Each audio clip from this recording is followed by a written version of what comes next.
वसुदेवसुतं देवं कंसचाणूरमर्दनं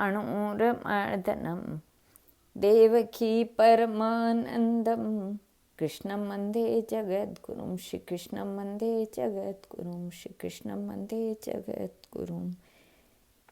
सुदामा नाम के एक ब्राह्मण श्री कृष्ण के परम मित्र थे।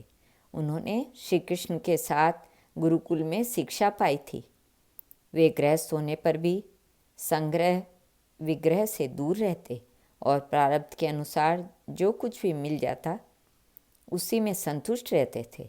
भगवान की उपासना और भिक्षाटन यही उनकी दिनचर्या थी।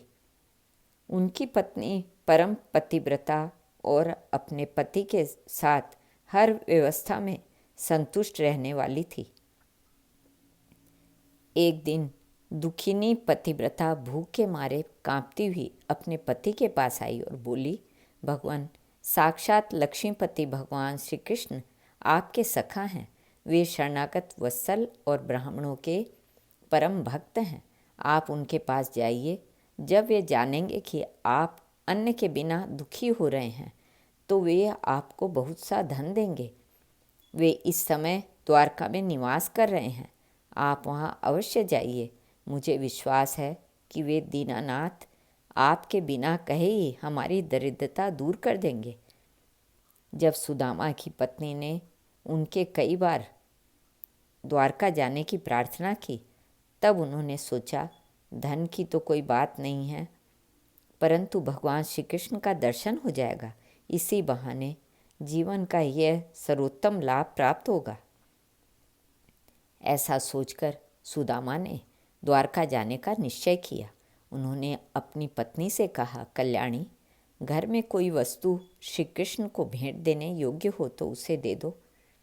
ब्राह्मणी ने कहा, पास पड़ोस के ब्राह्मणों के घर से 4 मुट्ठी चिवड़ा मांगकर एक कपड़े में बांध दिए और भगवान श्री कृष्ण को भेंट देने के लिए अपने पतिदेव को दे दिए। ब्राह्मण देवता उन चिवड़ों को लेकर द्वारका के लिए चल पड़े। वे मार्ग में यह सोचते जाते थे कि मुझे भगवान श्री कृष्ण के दर्शन किस प्रकार होंगे। द्वारका पहुँचने पर सुदामा अन्य ब्राह्मणों के साथ पूछते हुए श्री कृष्ण के महल में पहुँचे। जब लोग उनकी दीनहीन अवस्था देखकर उन पर हंस रहे थे, उन्होंने द्वारपालों से कहा, भैया श्री कृष्ण से कह दो कि उनसे मिलने के लिए उनका बचपन का सखा सुदामा आया है। पहले तो द्वारपालों को विश्वास ही नहीं हुआ, लेकिन बाद में उसने जाकर भगवान से कहा, प्रभु दरवाजे पर एक बहुत ही गरीब ब्राह्मण खड़ा है। उसके तन पर चिथड़े झूल रहे हैं, पाँवों में बेवियाँ फटी हैं। उसकी दरिद्रता देखकर द्वारका की धरती भी आश्चर्यचकित है। वह अपना नाम सुदामा बताता है, कहता है कि मैं श्री कृष्ण का मित्र हूँ। सुदामा नाम सुनते ही श्री कृष्ण अपने पलंग से कूद पड़े और नंगे पांव दौड़ते हुए दरवाजे तक पहुँचे। उन्होंने सुदामा को अपने अंक पास में समेट लिया और कहा, मित्र तुम आए तो, लेकिन बहुत कष्ट भोगने के बाद आए। द्वारका में तुम्हारा स्वागत है। भगवान श्री कृष्ण ने सुदामा को ले जाकर उन्हें अपने पलंग पर बिठाया, उनके पाँवों को धोकर चरणामृत लिया तथा उनको स्नान कराकर रेशमी वस्त्र पहनने के लिए दिए। रुक्मिणी जी स्वयं उन्हें पंखा झलने लगी और भगवान ने उन्हें नाना प्रकार का स्वादिष्ट भोजन करने के लिए दिया।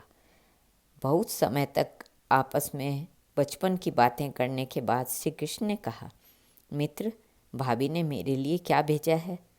पहले तो सुदामा संकोच करते रहे, लेकिन अंत में श्री कृष्ण ने चिथड़े निकाल ही दिए।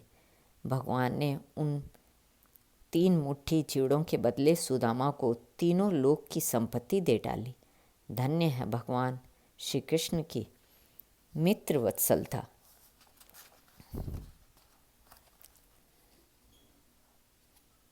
एक दिन की बात है, माता देवकी ने श्री कृष्ण और बलराम से कहा, तुम दोनों मन वाणी से परे हो और योगीश्वरों के भी ईश्वर हो। मैं जानती हूँ कि तुम दोनों प्रजापतियों के भी ईश्वर आदि पुरुष नारायण हो। आज मैं सर्वांतःकरण से तुम्हारी शरण हो रही हूँ। मैंने सुना है तुम्हारे गुरु सांदीपनी के पुत्रों को मरे बहुत दिन हो गए थे।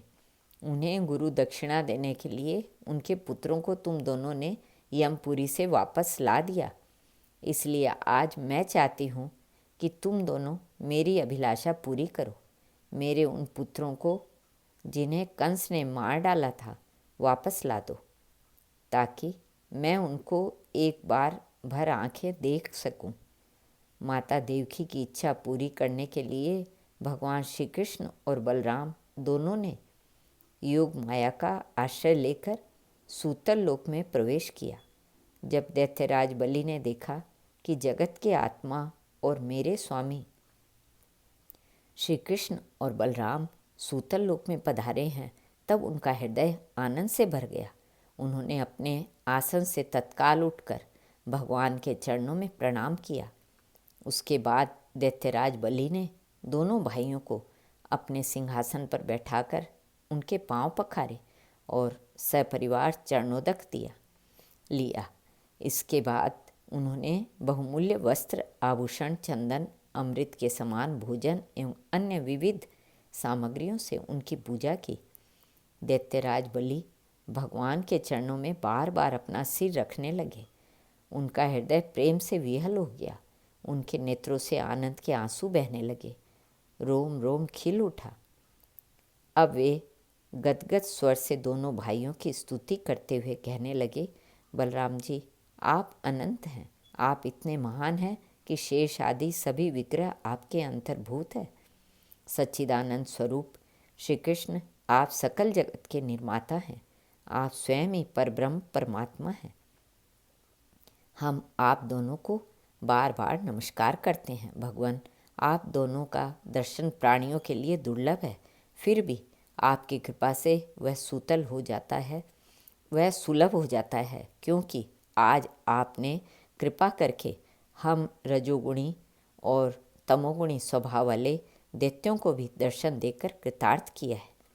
स्वामिन, मुझ पर ऐसी कृपा कीजिए कि मेरा मन आपके उन चरण कमलों में लग जाए, जिनका आश्रय ग्रहण कर प्राणी इस संसार सागर से पार हो जाया करते हैं। आप हमें आज्ञा देकर निष्पाप बनाइए, क्योंकि जो प्राणी आपकी आज्ञा का पालन करते हैं वे विधि निषेध के बंधन से मुक्त हो जाते हैं। भगवान श्री कृष्ण ने कहा, दैत्यराज, मेरी माता देवकी अपने 6 पुत्रों के लिए विशेष शोकातुर हो रही हैं, जिन्हें कंस ने जन्म लेते ही मार डाला था। वे तुम्हारे यहाँ हैं।